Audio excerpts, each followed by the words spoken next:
Hello and welcome back to our channel. So today in this video we are going to discuss about how to download the Robinhood app.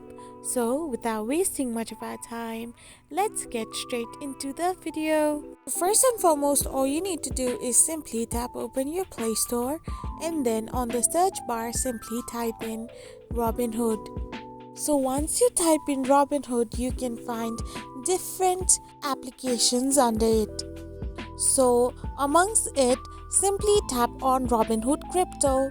So once you tap on it, you will have to now tap on the install button. After doing so, the app will start to get downloaded in your device in couple of minutes, and after the downloading process is completed, it will start to get installed in your device as well. So once the installation is also completed, you can simply have that Robinhood app downloaded in your Android device. I hope you found this video helpful, so don't forget to hit that subscribe button and do give us a thumbs up. We will be back again with these informative videos.